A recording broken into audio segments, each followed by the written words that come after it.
SIR जो है ये बोलते ना हमारे सरों पे एक लटकी हुई तलवार है।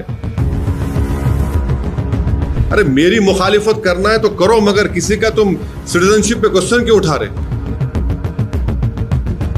इनका असल मकसद यही है कि सिटीजनशिप इन लोगों की खतरे में पड़ जाए और हम वो होने नहीं देंगे।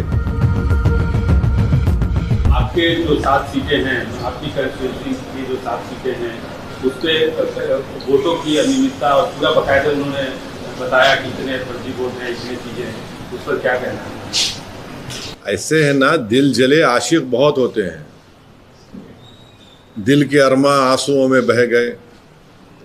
तो अब कोई 4 मरतबा लड़के हारता है, उसके बावजूद भी अगर MIM को बोलता है तो वाकई में MIM बहुत बड़ी ताकत है।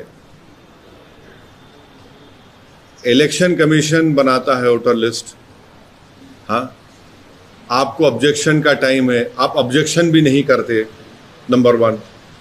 वोटर लिस्ट फिर आती है, आप देखते नहीं। ये अचानक ऐसा है ना कि ये इलेक्शन के कीड़े हैं जो इलेक्शन से पहले उठ जाते हैं और इलेक्शन के बाद सो जाते हैं। हाई कोर्ट से इनको रिलीफ नहीं मिलता है। हाई कोर्ट गए 2 मरतबा, शायद 3 हाई कोर्ट रिलीफ नहीं मिला। एक साहब तो इनका नाम लेना नामुनासिब है क्योंकि वो कांग्रेस में थे, BJP में चले गए, वो सुप्रीम कोर्ट गए, वहाँ भी कुछ नहीं हुआ। ये क्या मजाक है? बल्कि इन लोगों ने कंप्लेन दी तो हैदराबाद में बाड़े होते। बाड़े मालूम आप लोगों को? बाड़ा मालूम क्या होता है हैदराबाद में? पर मालूम बाड़ा बाड़ा क्या होता है? बाड़ा ऐसा होता है कि एक घर होता है, उसमें 4-5 कमरे होते, उसमें लोग रहते हैं, एक फैमिली, 4 फैमिली। ये ही हमारे जितने हमारे ये तमाम ये दिल जले मजनू हैं, कंप्लेन दिए। जब इलेक्शन कमीशन की टीम गई, जाकर देखा तो वहाँ पूरे वोटर थे।